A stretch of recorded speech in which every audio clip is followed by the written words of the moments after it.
Hello friends, good morning. നമ്മുടെ Kerala TV സീരിയലിലേക്ക് എല്ലാവർക്കും സ്വാഗതം.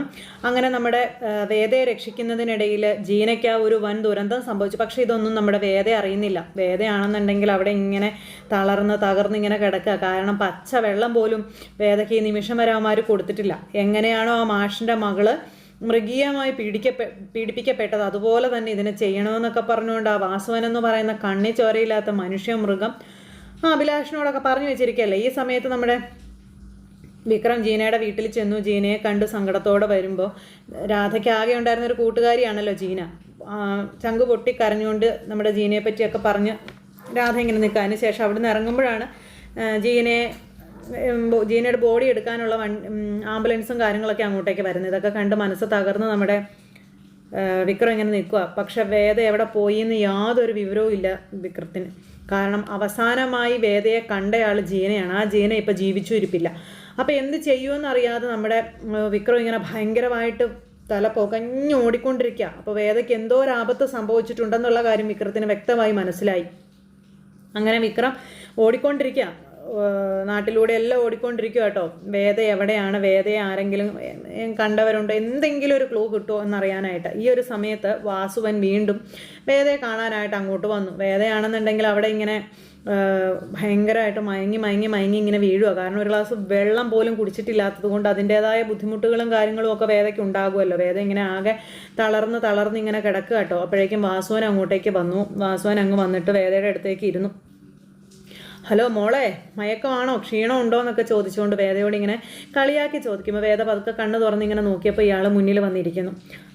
എങ്ങനെ ഉണ്ടായിരുന്നു ഇന്നലത്തെ 2 ദിവസത്തെ ഇവിടുത്തെ താമസമൊക്കെ? അടിപൊളിയായിരുന്നില്ലേ? ഇവന്മാർ കുരുത്തക്കേടൊന്നും കാണിച്ചില്ലല്ലോ അല്ലേ എന്നൊക്കെ ചോദിച്ച് വേദയോട് ഇങ്ങനെ ചോദിക്കും കേട്ടോ. അപ്പോൾ വേദയാണെങ്കിലും ഭയങ്കര ദേഷ്യത്തോടു കൂടി ഇരിക്കുന്നു. വേദയ്ക്ക് ഇപ്പോൾ വായിലാ തുണിയും കൂടെ വെച്ച് കെട്ടിയേക്കുന്നത് കൊണ്ടൊന്നും മിണ്ടാനും പറ്റാത്തത് കൊണ്ടേ അങ്ങനെ വേദ ഇങ്ങനെ ഒന്നും മിണ്ടാതിരിക്കുന്ന സമയത്ത്, നീ ഇന്നലെയൊക്കെ വലിയ കാര്യമായിട്ട് പ്രസംഗിക്കുന്നത് കേട്ടല്ലോ. നിന്റെ ഭർത്താവ് നിന്നെ രക്ഷിക്കാനായിട്ട് വരുമെന്നോ, അതുപോലെ എന്തൊക്കെയോ മല മറിക്കുമെന്നോ ഒക്കെ.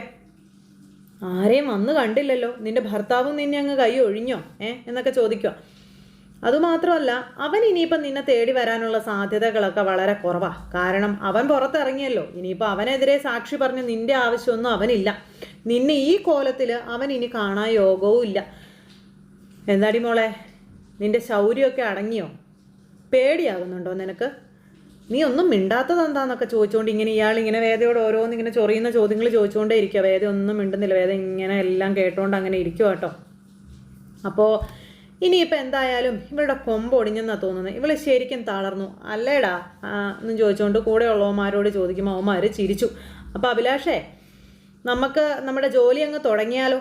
നമ്മൾ പറഞ്ഞതുപോലെ ചെയ്യേണ്ട കാര്യങ്ങളൊക്കെ ചെയ്യാനുള്ള സമയമായെന്ന് തോന്നുന്നു. മോൾക്ക് ശരിക്കും ഒരു ട്രീറ്റ് കൊടുക്കേണ്ട സമയമായി. പിന്നെ ഞാൻ പറഞ്ഞ കാര്യങ്ങളെല്ലാം നിങ്ങൾക്ക് എല്ലാവർക്കും ഓർമ്മയുണ്ടല്ലോ അല്ലേ?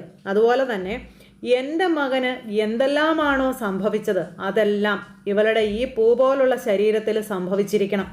അതിന് യാതൊരു മാറ്റവും ഉണ്ടാകാൻ പാടില്ല. അപ്പോൾ 2 പേരുടെയും കൂടെ അവസ്ഥകളാകുമ്പോൾ നമുക്ക് പെട്ടെന്ന് എളുപ്പമായിരിക്കും. പിന്നെ നേരിയൊരു ജീവൻ ബാക്കി വെച്ചിരിക്കണം അവൻ്റെ മുന്നിലേക്ക് കൊണ്ട് ഇട്ട് കൊടുക്കാനെന്നും പറഞ്ഞ് ഇയാൾ പറയുക. അപ്പോൾ എടി മോളെ, എന്നാൽ പിന്നെ ബെസ്റ്റ് ഓഫ് ലക്ക്. നിൻ്റെ ജീവിതമൊക്കെ നല്ല രീതിക്ക് പോട്ടെ. അപ്പോൾ എന്നാൽ പിന്നെ ചേട്ടൻ പോട്ടെ എന്നും പറഞ്ഞുകൊണ്ട് ഇവൻ നമ്മുടെ വേദയോട് ഇതൊക്കെ പറഞ്ഞിട്ട് അവിടെ നിന്ന് അങ്ങ് ഇറങ്ങിപ്പോന്നു. എന്നിട്ട് അഭിലാഷിൻ്റെ തോളത്ത് തട്ടിയിട്ട്, അഭിലാഷേ പറഞ്ഞതൊക്കെ ഓർമ്മയുണ്ടല്ലോ എന്ന് പറഞ്ഞു. സാർ ധൈര്യമായിട്ട് പോയിക്കോ, ഞങ്ങൾ കാര്യങ്ങൾ ഏറ്റെന്നും പറഞ്ഞുകൊണ്ട് ഇവൻ ഇങ്ങനെ നിൽക്കുക. ഈ വാസവൻ അങ്ങ് പോവുകയും ചെയ്തു കേട്ടോ. ഈ സമയത്ത് നമ്മുടെ വിക്രം എങ്ങനെയോ ഇതൊക്കെ മണത്തറിഞ്ഞ് ആ ഒരാളൊഴിഞ്ഞ്, അതായത് വേദയെ കൊണ്ട് പൂട്ടിയിട്ടിരിക്കുന്ന സ്ഥലത്തേക്ക് വന്നു കഴിഞ്ഞപ്പോൾ മൊത്തം അടച്ചു പൂട്ട് ഉള്ള വീട്, ആൾക്കാരൊന്നും ഇല്ലാത്തൊരു വീട്. അങ്ങനെ നമ്മുടെ വിക്രമാണെങ്കിൽ അവിടെ ചെന്ന് ഈ വീട് ചുറ്റും നടന്ന് ജനലിൻ്റെ ഒക്കെ മുകളിൽ കൂടെയൊക്കെ കയറി അതിലെല്ലാം പരിസരമൊക്കെ നോക്കി കണ്ട് അങ്ങനെ നമ്മുടെ പരിസരം മൊത്തം വീക്ഷിച്ചുകൊണ്ടിരിക്കുക. ഈ സമയത്ത് കുറേ അവന്മാരുണ്ടല്ലോ, അവന്മാരെല്ലാവരും കൂടി ചേർന്ന് വേദയോട് വളരെ അസഭ്യമായിട്ടുള്ള രീതിയിൽ സംസാരിക്കുകയാണ്. അപ്പോൾ എന്താ മോളെ, നമ്മൾ തുടങ്ങുമല്ലേ എന്നൊക്കെ ചോദിച്ചുകൊണ്ട് വളരെ വൃത്തികെട്ട രീതികളിൽ ഇങ്ങനെ സംസാരിക്കുന്നു. അപ്പോൾ ഇതൊക്കെ കേട്ട് വേദയ്ക്ക് ഉള്ളിൽ ശരിക്കും പേടിയാവുന്നുണ്ട്. ഈ നിമിഷം വരെ ആരും അങ്ങോട്ടേക്ക് വന്നിട്ട് പോലുമില്ല. വേദയുടെ അവസ്ഥ എന്താകുമെന്ന് വേദയ്ക്ക് പോലും അറിയില്ലാതെ നിൽക്കുന്ന ഒരു സാഹചര്യം. അങ്ങനെ വേദ ഇങ്ങനെ ഇവന്മാരെ നോക്കിക്കൊണ്ടിരിക്കും. അന്നേരത്തേക്കും പതുക്കെ ഈ പരസ്പരം അങ്ങോട്ടും ഇങ്ങോട്ടും ഞാനാദ്യം, നീയാണോ ആദ്യം, അവനാണോ ആദ്യം, അങ്ങനെയൊക്കെ പറഞ്ഞുകൊണ്ട് അങ്ങനെ ഇരിക്കുക. അങ്ങനെ വേദയോട് ഞാനാണ് ആദ്യം എന്നൊക്കെ പറഞ്ഞുകൊണ്ട് ഈ അഭിലാഷം എന്നിട്ട് വേദയുടെ അടുത്തേക്ക് പതുക്കെ ഇങ്ങനെ ചെന്ന് വേദയെ തലോടുന്ന രീതിയിൽ വേദയുടെ അടുത്തേക്ക് ഇരുന്നപ്പോഴത്തേക്കും പുറകിൽ നിന്നൊരൊറ്റ ഏറായിരുന്നു. ആ ഏറ് അവനെ ശരിക്കും അങ്ങ് മറിച്ചിട്ടു. അവൻ ഒട്ടും പ്രതീക്ഷിച്ചില്ല. അപ്രതീക്ഷിതമായിട്ട് ഇങ്ങനൊരു ഏറ് വരുമെന്നോ അല്ലെങ്കിൽ അവിടെ ഒരാൾ വരുമെന്നും. പെട്ടെന്ന് എല്ലാവന്മാരും തുറിച്ച് അങ്ങോട്ടേക്ക് നോക്കി, ആ ഏറ് വന്ന ഭാഗത്തേക്ക് നോക്കി. വേദയും തിരിഞ്ഞു നോക്കുമ്പോൾ നമ്മുടെ വിക്രം അവിടെ ഇങ്ങനെ കയറി നല്ല സ്റ്റൈലായിട്ട് അങ്ങനെ ഇരിക്കുക. അപ്പോൾ വിക്രത്തെ കണ്ടപ്പോഴത്തേക്കും വേദയ്ക്ക് മനസ്സിൽ സമാധാനമായി കേട്ടോ. ഇവന്മാരെല്ലാവരും കൂടെ നോക്കും. ചെന്ന് അടിക്കണമെന്ന് പറഞ്ഞ അഭിലാഷ് അവന്മാരെ എല്ലാത്തിനെയും പറഞ്ഞു വിട്ടു. വിക്രം പിന്നെ വിട്ടുകൊടുക്കും. ആദ്യം ചെന്നവൻ്റെ കൈ പിടിച്ചോടിച്ചു, രണ്ടാമത് ചെന്നവൻ്റെ നെഞ്ചു നോക്കി ചവിട്ടി. അങ്ങനെ അവിടെ കിടന്ന് അടിയെന്ന് പറഞ്ഞാൽ പൂക്കുറ്റി അടി. അങ്ങനെ ശരിക്കും അങ്ങോട്ടും ഇങ്ങോട്ടും ഇടിയൊക്കെ ആയിട്ട് വിക്രം ഈ ഗുണ്ടകളെ ഓരോരുത്തന്മാരെയായിട്ട് ഇങ്ങനെ ഇതാക്കിക്കൊണ്ടിരിക്കുക, ഇടിച്ചിടിച്ച് വീഴ്ത്തിക്കൊണ്ടിരിക്കുക. അപ്പോൾ വാസുവൻ ഇതൊന്നും അറിയുന്നില്ല. വാസുവൻ അവിടെ നിന്ന് പോയായിരുന്നല്ലോ. ഈ സമയത്ത് മാഷും കമലയും അതുപോലെ അവരെല്ലാവരും കൂടെ വീട്ടിലിരുന്ന് ഇങ്ങനെ സംസാരിക്കുക. അപ്പോൾ വിക്രം എവിടെ പോയതാണെന്നും ചോദിച്ചുകൊണ്ട് കമല അവിടെ കിടന്ന് ഓടിക്കൊണ്ടിരിക്കുമ്പോഴത്തേക്കും ഇത്രയും നേരമായി വേദ ഈ വീട്ടിൽ നിന്ന് ഇറങ്ങിപ്പോയിട്ട് അതിലൊരു ദുഃഖമോ അതിലൊരു പരിഭ്രമമോ തൻ്റെ മുഖത്തോ തൻ്റെ പ്രവൃത്തിയിലോ തൻ്റെ ചോദ്യത്തിലോ പോലും ഞാൻ കണ്ടില്ലല്ലോ എന്ന് മാഷ് അന്നേരത്തേക്കും പറഞ്ഞു. മാഷ് അത് പറയുമ്പോൾ വേദ വീട്ടിൽ പോയതാണെന്നുള്ള രീതിയിൽ തന്നെ കമല ഇങ്ങനെ സംസാരിക്കുക. ഇതൊന്നും അല്ല എന്ന് അവർക്ക് എല്ലാവർക്കും അറിയാം. ആ സമയത്ത് നമ്മുടെ ശ്രീജ പറഞ്ഞു, ഒരുപക്ഷെ വേദയെ അന്വേഷിച്ച് പോയതായിരിക്കും വിക്രം. വേദയെ അന്വേഷിച്ച് വിക്രം പോകാനോ? ചുമ്മാ പറയല്ലേ എന്നും പറഞ്ഞുകൊണ്ട് നന്ദിനി അന്നേരം അവിടെ കിടന്നല്ലേ ഷോ ഓഫ് കാണിക്കാം. പിന്നെയെന്ന് പറഞ്ഞിട്ടുണ്ടെങ്കിൽ നമ്മുടെ മാഷ് ആ കുട്ടി ഇവിടുന്ന് പോയത് എങ്ങോട്ടാണെന്ന് അറിയില്ല എന്നൊക്കെ പറഞ്ഞു. അതിനുശേഷം പിന്നെ ജീന മരിച്ച കാര്യങ്ങൾ ഇതെല്ലാം അവരവിടെ ഇങ്ങനെ സംസാരിച്ചുകൊണ്ടിരിക്കുന്നു. വേദയെ അവസാനമായി കണ്ടത് ജീനയാണെന്നും ജീനയ്ക്ക് എന്താ സംഭവിച്ചതെന്നും വേദയ്ക്ക് എന്താ സംഭവിച്ചതെന്നും ആർക്കും അറിയില്ലെന്നും ഒക്കെയുള്ള കാര്യങ്ങൾ ഇങ്ങനെ പറയുക കേട്ടോ. അങ്ങനെ ഈ കാര്യങ്ങളെല്ലാം അവരവിടെ നിന്ന് സംസാരിക്കുക. നന്ദിനിയാണെങ്കിൽ ചുമ്മാ ചൊറിയുന്ന വർത്തമാനം തന്നെ പറയുവാണ്. അതിരുകടന്ന് അങ്ങ് പോവുക. ഇതൊക്കെ കേട്ടപ്പോൾ മാഷിന് ഭയങ്കരമായിട്ട് ദേഷ്യം വന്നു. നന്ദിനിയോട് മിണ്ടാതിരിക്കാൻ പറഞ്ഞു മാഷ്.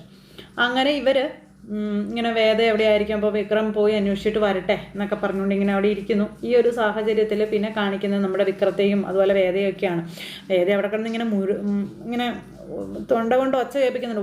ഇങ്ങനെ കെട്ടിവെച്ചേക്കുന്നതുകൊണ്ടൊന്നും മിണ്ടാനൊന്നും പറ്റാത്തത് കൊണ്ട്. അന്നേരത്തേക്കും വിക്രകുമാരെല്ലാം ഇട്ടിട്ട് ഇടിച്ച് കുറേ എണ്ണങ്ങളുണ്ടല്ലോ, എല്ലാത്തിനും ഇടിച്ച് വീഴ്ത്തണമല്ലോ. അങ്ങനെ ഇടിച്ച് ഒരു പരുവായിക്കൊണ്ടിരിക്കുന്ന സമയത്ത് പുറകിൽ നിന്ന് വന്ന് ഈ അഭിലാഷ് എന്ന് പറയുന്നവനൊരു വലിയൊരു പത്തൽ വെച്ചൊരു ഒറ്റ അടി അങ്ങ് വെച്ച് കൊടുത്തു.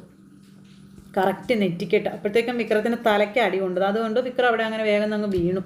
വിക്രം അവിടെ വീണപ്പോഴേക്കും ഇവൻ പുറകിൽ നിന്നും അടിച്ചു. അപ്പോൾ വിക്രം ശരിക്കും അങ്ങ് വീണു. അപ്പോഴത്തേക്കും വേദ അയ്യോ എന്നും പറഞ്ഞു വച്ച് ഇങ്ങനെ വിപ്പിക്കുക. നേരം മറ്റവന്മാരെല്ലാവരും കൂടെ എഴുന്നേറ്റ് വന്നു.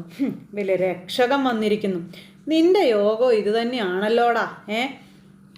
ഭാര്യയും ഭർത്താവും കൂടെ ഒരുമിച്ച് മേപ്പോട്ട് പോകാനായിരിക്കും ദൈവവിധി അല്ലേടാന്നൊക്കെ പറഞ്ഞുകൊണ്ട് അഭിലാഷൊക്കെ നിന്ന് ഇങ്ങനെ കളിയാക്കുക. പിന്നെ ഇവൻ്റെ മുന്നിലിട്ട് തന്നെ അവൻ്റെ പെണ്ണ് അനുഭവിക്കുന്നത് കാണാനും ഇവൻ്റെ ഒരു യോഗം എന്നൊക്കെ പറഞ്ഞുകൊണ്ട് ഇവന്മാരിങ്ങനെ വളരെ മോശമായ രീതിയിൽ സംസാരിക്കുന്നു. എന്നിട്ട് ഇങ്ങനെ വിക്രം ഇങ്ങനെ അവിടെ കിടക്കുമ്പോൾ ഇവന്മാർ എന്നിട്ട് നേരെ വേദയുടെ അടുത്തേക്ക് ചെല്ലുന്നു. കണ്ടോടി മോളെ, അവൻ്റെ ഒരു യോഗം നീ നോക്കണേ. അവൻ്റെ മുന്നിൽ തന്നെ നിൻ്റെ ജീവിതം പിച്ച് ചീന്തുന്നത് കാണാനാണ് അവന് യോഗം. എന്താ അല്ലേ എന്നൊക്കെ പറഞ്ഞുകൊണ്ട് ഇവൻ വേദയുടെ അടുത്തേക്ക് ചെന്നു. ഇവൻ വേദയുടെ അടുത്തേക്ക് ചെന്നപ്പോഴത്തേക്കും വേദയാണെങ്കിലും എന്നൊക്കെ പറഞ്ഞ് മുരവിക്കൊണ്ടിരിക്കുക. വിക്രം എന്നൊക്കെ വിളിക്കുന്നുണ്ട്. പക്ഷേ ഇത് ശബ്ദം പുറത്തോട്ട് വരുന്നില്ല. ഇവനാണെങ്കിൽ നമ്മുടെ വേദയുടെ ദേഹത്ത് കൈ വെച്ചപ്പോഴത്തേക്കും പിന്നെയും പിറകിൽ നിന്ന് അടി അങ്ങ് വന്നില്ലേ. വേദയൊന്ന് തൊടാൻ പോലും അവന്മാരെ നമ്മുടെ വിക്രം അനുവദിച്ചില്ല. പിന്നെ അവിടെ ഇട്ട്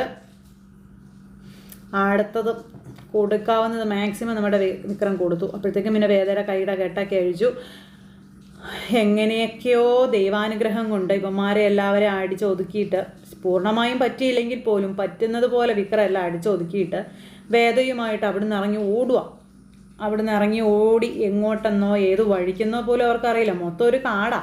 ആ കാടിനകത്തോടെ എങ്ങോട്ടെന്നറിയാതെ ഇവർ ഓടുക കേട്ടോ. അങ്ങനെ വേദയെ ആ ഒരു വലിയ ദുരന്തത്തിൽ നിന്നും തലനാരിഴയ്ക്ക് രക്ഷപ്പെടുത്തിക്കൊണ്ടാണ് നമ്മുടെ വിക്രം അവിടെ നിന്ന് ഓടുന്നത്. അപ്പോൾ അങ്ങനെ വേദയും വിക്രവും ആ ദുഷ്ടന്മാരുടെ കയ്യിൽ നിന്നും രക്ഷപ്പെട്ട് ഓടുന്നതും അതുപോലെ ഇനി അങ്ങോട്ട് അവരുടെ രണ്ടുപേരുടെയും മാത്രമായിട്ടുള്ള ഒരു സിറ്റുവേഷൻസും കാര്യങ്ങളും അങ്ങനെയൊക്കെ ഒരുപാട് വിശേഷങ്ങളും കാര്യങ്ങളൊക്കെ കൂട്ടിയിണക്കിക്കൊണ്ടാണ് നമ്മുടെ ഇനിയുള്ള കഥ വരാൻ പോകുന്നത്. അപ്പോൾ ആരും തന്നെ മിസ് ചെയ്ത് കളയരുത്. എല്ലാവരും കാത്തിരുന്ന് കാണണം. എല്ലാവർക്കും നല്ലൊരു ദിവസം ആശംസിക്കുക കേട്ടോ. വീണ്ടും കാണുന്നത് വരെ എല്ലാവർക്കും നന്ദി. അതോടൊപ്പം നമ്മുടെ ചാനൽ ആദ്യമായിട്ട് കാണുന്നവരുണ്ടെങ്കിൽ ഒന്ന് സബ്സ്ക്രൈബ് ചെയ്യണേ. തൊട്ടടുത്ത് കാണുന്ന ബെൽ ബട്ടൺ അമർത്തി കഴിഞ്ഞിട്ടുണ്ടെങ്കിൽ നമ്മുടെ വീഡിയോസ് എളുപ്പത്തിൽ കാണാൻ കഴിയുന്നതായിരിക്കും. അപ്പോൾ ഒരിക്കൽ കൂടി എല്ലാവരോടും ഹൃദയത്തിൻ്റെ ഭാഷയിൽ ഒത്തിരി നന്ദി അറിയിക്കുന്നു. വീണ്ടും കാണാമെന്നുള്ള ശുഭപ്രതീക്ഷയോടുകൂടി ടാറ്റാ.